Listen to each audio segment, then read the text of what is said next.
राधे, जय भगवान जी।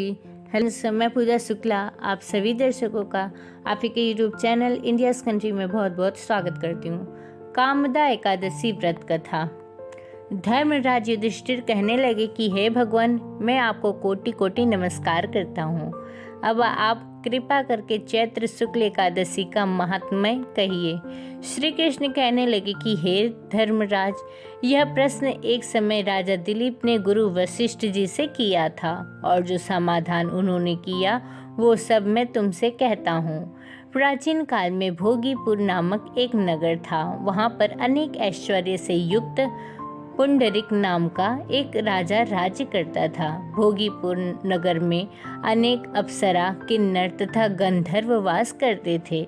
उनमें से एक जगह ललिता और ललित नाम के दो स्त्री पुरुष अत्यंत वैभवशाली घर में निवास करते थे।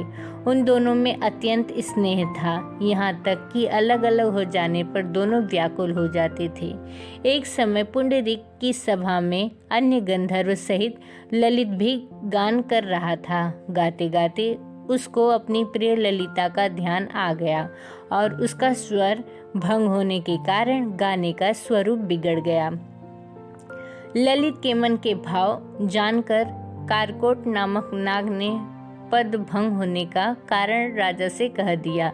तब पुंडरीक ने क्रोधपूर्वक कहा कि तू मेरे सामने गाता हुआ अपनी स्त्री का स्मरण कर रहा था, अतः तू कच्चा मांस और मनुष्य को खाने वाला राक्षस बनकर अपने किए कर्म का फल भोगेगा।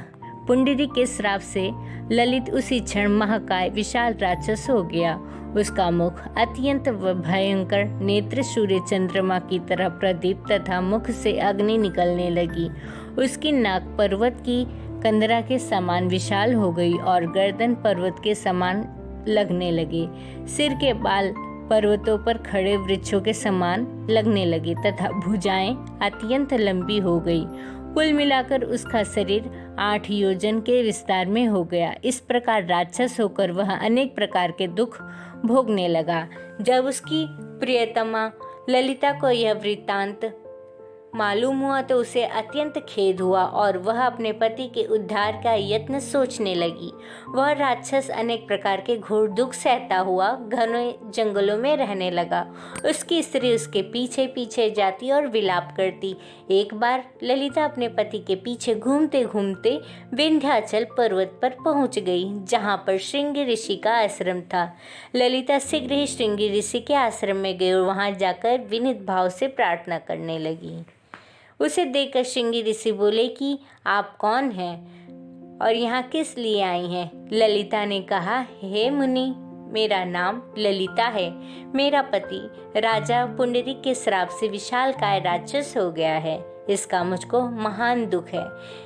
उसके उद्धार का कोई उपाय बताइए। श्रृंगी ऋषि बोले, हे गंधर्व कन्या, अब चैत्र शुक्ल एकादशी आने वाली है, जिसका नाम कामदा एकादशी है। इसका व्रत करने से मनुष्य के सब कार्य सिद्ध होते हैं। यदि तू कामदा एकादशी का व्रत कर उसके पुण्य का फल अपने पति को दे तो वह शीघ्र ही राक्षस योनि से मुक्त हो जाएगा और राजा का श्राप भी अवश्य में शांत हो जाएगा। मुनि के ऐसे वचन सुनकर ललिता ने चैत्र शुक्ल एकादशी आने पर इसका व्रत किया और द्वादशी को ब्राह्मणों के सामने अपने व्रत का फल अपने पति को देते हुए भगवान से इस प्रकार प्रार्थना करने लगी, हे प्रभु, मैंने जो यह व्रत किया उसका फल मेरे पति देव को प्राप्त हो, जिससे वह राक्षस योनि से मुक्त हो जाएं। एकादशी का फल देते ही उसका पति राक्षस योनि से मुक्त होकर अपने पुराने स्वरूप में वापस आ गया।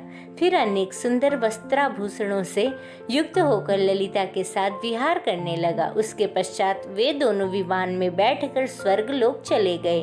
वशिष्ठ मुनि कहने लगे कि हे राजन, इस व्रत को विधि पूर्वक करने से समस्त पाप नष्ट हो जाते हैं तथा राक्षस आदि की योनि भी छूट जाती है। संसार में इसके बराबर कोई और दूसरा व्रत नहीं। इसकी कथा पढ़ने या सुनने से वाजपेयी यज्ञ का फल प्राप्त होता है।